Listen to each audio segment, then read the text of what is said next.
बोले तेरी महाराज की। उपस्थित आपके लोकप्रिय नेता जो विधानसभा चुनाव लड़ा आप सबके सहयोग से, यहाँ के चेयरमैन राजगंज जी, यहाँ की मंदिर निर्माण समिति जिसने मंदिर का कार्यक्रम का आयोजन किया, तमाम मेरे छोटे भाई जिन्होंने मुझे कहा कि आपको आना ही पड़ेगा, जिनका आप कार्यक्रम करो। सरदार शहर के अंदर तो मैं लगातार 1 महीना था चुनाव के अंदर, गांव-गांव देखा था सरदार शहर विधानसभा क्षेत्र का, और आपने उसमें 50,000 वोट देके बहुत बड़ी ताकत मुझे राजस्थान के अंदर दी थी। लेकिन आपकी इच्छा थी, तमाम मंदिर निर्माण समिति के तमाम हमारे छोटे भाई और वो भामाशाह जिन्होंने मंदिर निर्माण के अंदर सहयोग किया, हमारे यहाँ उपस्थित मंच से सारे नेतागण अलग अलग पार्टियों के जो आए हुए, हजारों की तादाद में उपस्थित मौजूद बुजुर्गों, नौजवान साथियों और बड़ी संख्या में उपस्थित माताओं, बहनों और प्यारे बच्चों, मैं आपका आभार प्रकट करता हूं कि आपने जिस जोशीले अंदाज के साथ मेरा स्वागत सत्कार किया, और मैं आपको विश्वास दिलाता हूं कि लड़ाई लंबी जरूर है, लेकिन जिस तरह वीर तेजाजी महाराज ने अपना वचन निभाते हुए गौ माता की रक्षा के लिए अपने प्राण न्यौछावर कर दिए, मैं आपको विश्वास दिलाता हूं कि किसान कौम के खातिर अपने छोटे भाइयों को सम्मान दिलाने के लिए और सत्ता के अंदर आपकी भागीदारी जब तक सुनिश्चित नहीं हो जाती, इसी तरह आम गरीब किसान मजदूर जवान के लिए मेरा संघर्ष राजस्थान और देश के अंदर जारी रहेगा, ये मैं विश्वास आपको दिलाता हूं। भाइयों, मुझे खुशी है कि मैं इस इलाके से आता हूं। जब वीर तेजाजी महाराज का जन्म हुआ 2007-8 से लेके पिछले 16-17 साल के अंदर, शायद राजगंज जी भी इस बात को जानते होंगे कि कभी गए होंगे खरनाल कोई जमाने में, लेकिन 16-17 साल के अंदर जितना तेजाजी महाराज का आशीर्वाद और जितना तेजाजी महाराज के जयकारे इस देश के अंदर लगे, उतने 70 साल के अंदर कभी नहीं लगे। और ये जयकारे किसने लगाए? ये मेरे छोटे भाइयों ने लगाए।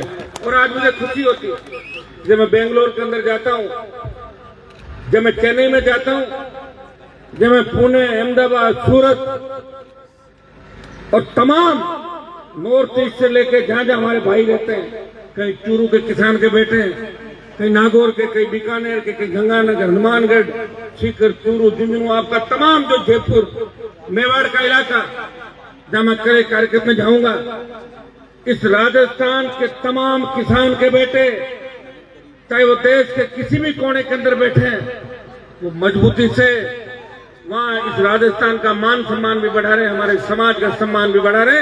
और तेजाजी महाराज के जितने मंदिर पिछले 16-17 साल के अंदर बने, उतने मंदिर 70 साल में नहीं बने। मैं जो गया था यहाँ आपके नौर भादरा के इलाके में, यहीं से आप लोग सब साथ चले थे, और सरदार शहर में भव्य मंदिर का निर्माण करके आपने संदेश दे दिया राजस्थान के अंदर कि वीर तेजाजी महाराज के जयकारे के साथ ये किसान कौम आगे बढ़ रही है। और वो दिन दूर नहीं जब राजस्थान की सत्ता पर हमारा कब्जा होगा। ये जवानों के अंदर जोश आपके अंदर है, वो जोश ये दिखा रहा है। अब और तो दिखा रहा है, नहीं दिखा रहा है, ये तो तय है कि आप जब तक मेरे नारे लगाते रहोगे और मैं बिना सत्ता के घूमता रहूंगा, ये तो तय हो गया मेरे। लोग तो एडजस्टमेंट कर लेंगे, कभी कांग्रेस, कभी भाजपा, कभी कभी तो राज में आएंगे आएंगे, लेकिन मैं तो मेरी पार्टी बना के चल रहा हूँ। मैं कोशिश कर रहा हूँ कि एक बार आपको उसके अंदर लेके आ जाए, ताकि राजस्थान के अंदर जो कहा कि 70 साल में ये नहीं कर पाए, वो राजस्थान में हो जाए।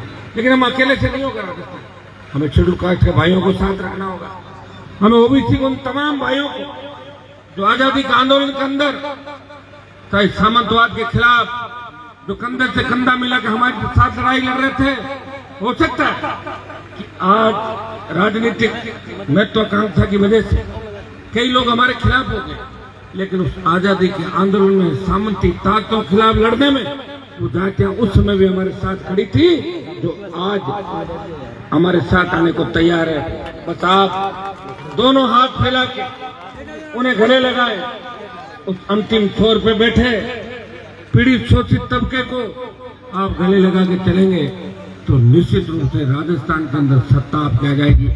भाइयों, मुझे वो सौभाग्य प्राप्त हुआ राजस्थान के अंदर, जब मैं दिल्ली के अंदर बात करता हूँ, एक बात चलती है कि राजस्थान में तो कभी तीसरी पार्टी बनी नहीं, थर्ड फ्रंट था ही नहीं।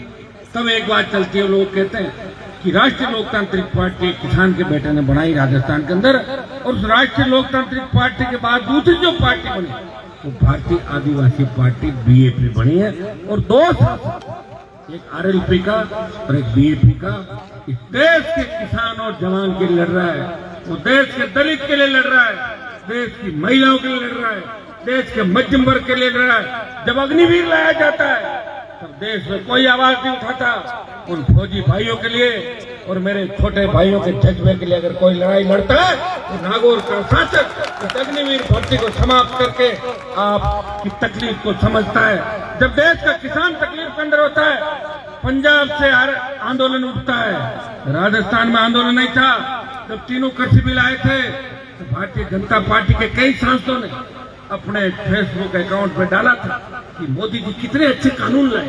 डाला कि नहीं डाला, भूल गए कि याद है आप लोगों को? याद है तो सुन लो, पीछे भी चले जाओ थोड़ा सा।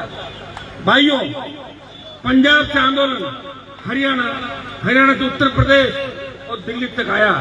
तब देश के किसान नेता जो आंदोलन कर रहे थे, उन्होंने मुझे कहा कि हनुमान जी, आप मोदी की सत्ता को ठोकर मार के अगर हमारा साथ दे दो और राजस्थान में अगर ये आंदोलन की चिंगारी लग जाए तो निश्चित रूप से मोदी पे दबाव बढ़ेगा।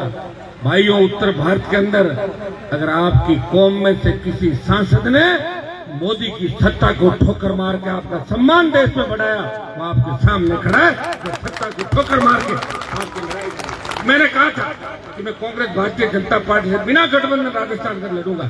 लड़ा, और लड़ने वाला शहीद भी हो जाता है और जीत भी जाता है।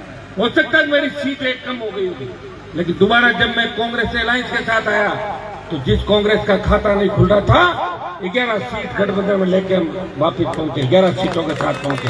वो तो कांग्रेस पार्टी अगर गुटों में बंटी हुई नहीं होती तो 5 और सीट आती और 16 लोग वहां पे होते। आज जो दिल्ली का रिजल्ट आया उससे आपको मायूसी नजर आई होगी। वो इसलिए कि इंडिया अलायंस, इसके अंदर मैं बैठा, कांग्रेस पार्टी में इंडिया अलायंस का प्रमुख दल है, मुख्य दल है वहां का, और हम सब मिलके और देश के अंदर मोदी सरकार के खिलाफ लड़ाई लड़ रहे। लेकिन दुर्भाग्य देश, यहाँ जो उपचुनाव का जो खेल खेला, 5 जगह कांग्रेस की जमानत चली। सिर्फ गिरफ्तार मत करो पेपर लीक के मामले, साहब हमें छोड़ दो, हम तो आपकी गोद में बैठे। ये मिला जुली का खेल यहाँ पे चला, और ये मिला जुली का खेल दिल्ली में चला। कहा कि बीजेपी जीत जाए मंजूर है, लेकिन ये आप पार्टी नहीं जीत रही थी। अब आप देखिए, अगर इस तरह लड़के मुकाबला करना चाहोगे तो बिल्कुल मुकाबला नहीं करना चाहोगे। उत्तर प्रदेश, बिहार सहित ऐसे कई राज्य हैं जब 30-30 साल में कांग्रेस पार्टी जब सत्ता के अंदर आती थी, और देश की सत्ता का रास्ता यूपी बिहार से निकलता है। एक जगह 50 से ज्यादा सीट, दूसरी जगह 80 सीट, और वहां जब 2, 3, 1 सीट आए तो अंदाज लगा सकते हो इस पार्टी का बड़ा फ्यूचर देश के अंदर मुझे नजर नहीं आ रहा है। अब आप ही सोचोगे हनुमान जी तो इसके खिलाफ ही बोल रहे, उसके खिलाफ क्या करना चाहते हैं? पार्टी बना दी ना, पार्टी बना के मैंने मेरा जीवन आपको समर्पित कर दिया।